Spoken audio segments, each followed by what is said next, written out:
कांति किशोर शर्मा जी आगरा से। राधे राधे महाराज जी। महाराज जी, आपकी कृपा से पता लगा भक्ति और भक्ति मार्ग का। महाराज जी, आपको सुना और नाम जप की महिमा सुनी और जाना कि नाम जप ही सब कुछ है, और लड़खड़ाते हुए इस मार्ग पे चलना शुरू कर दिया महाराज जी। पर आपकी जब तबीयत बिगड़ती है तो ऐसा लगता है कि अब फिर सब कुछ खत्म हो जाएगा, हमारा भजन भाव यहाँ सब। अरे नाम तो अविनाशी है, शरीर हमारा विनाशी है, ये तो विनाश को प्राप्त होगा आज नहीं तो कल।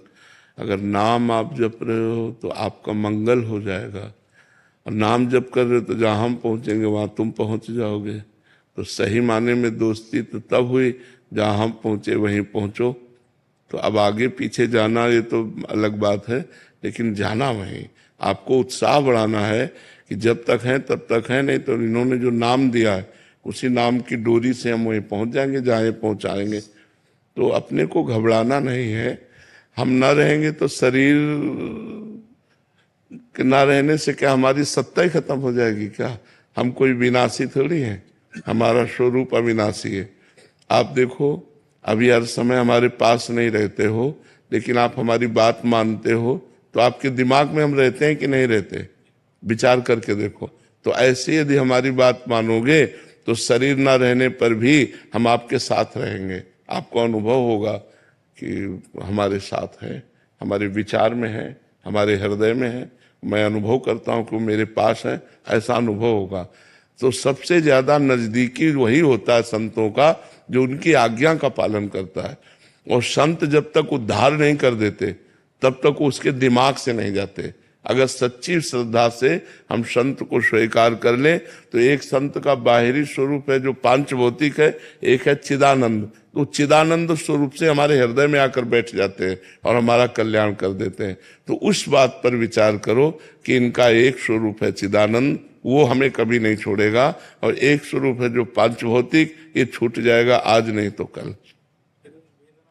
हाँ, प्रगट में तो देखो ये तो सबको होती है, जो भी प्रीति करते हैं उन सबको होती है।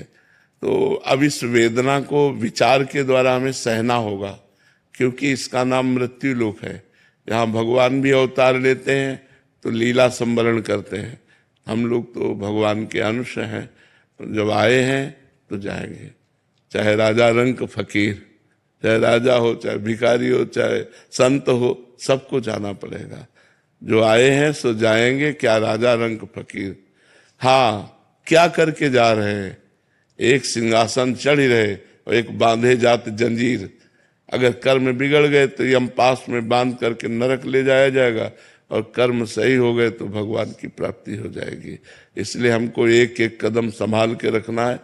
पाप कर्म न बनने पावे, भगवान की आराधना बने, यही संत समागम का परम लाभ है। शरीर तो जाएगा और इसके जाने का वियोग होता। मिलत एक दुख दारुण देही और बिछुरत एक प्राण हरि लेही। ऐसे प्रेमी जन होते हैं जिनके वियोग संभावना मात्र से प्राण जलने लगते हैं कि कैसे रहूंगा, कैसे जीऊंगा। तो ये बात तो प्रेम में होती है, और इसी प्रेम का फल मिलेगा कि उनका चिदानंद स्वरूप हमारे साथ रहेगा और हमारा कल्याण कर देगा। जैसे उड़िया बाबा को अंतर्ध्यान हुए बहुत समय हो गया, लेकिन हमने कभी उनको अपने से दूर नहीं देखा। उनकी वाणी हमारे पास रही, तो बचपन से हमने उड़िया बाबा को अपना अध्यात्म मार्ग का पथ प्रदर्शक माना। जीवन के गाइड वही हैं। तो हमको कभी ऐसा महसूस नहीं हुआ कि बाबा नहीं है, क्योंकि बाबा की वाणी हमको हमारे समीप दिखाई दी। तो जब हम चलेंगे उस मार्ग में, तो जिसके बताए मार्ग पर चल रहे हैं वो हमारे दिमाग में बैठा रहेगा, वो हमसे दूर नहीं होगा। और सच्ची नजदीकी यही है।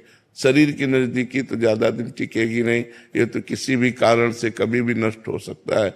इसलिए इसकी चिंता तो ज्यादा करे ना। पर होता है, ये हम समझा रहे हैं आपको, पर होता है। ये सब प्रेमियों को होता है। जो भी लाखों प्रेमी ऐसे होते हैं जिनके हृदय में ऐसा भाव होता है, पर वो सहना पड़ता है। भगवान के वियोग में कितना दुखित हुए लोग जब अंतर्ध्यान हो गए। जगह जगह भगवान के प्रेमी जनों के वियोग में, आचार्यों के वियोग में, तो ये सहना पड़ता है। प्रेमियों को ये सहना पड़ता है, ये तो सहना ही पड़ेगा।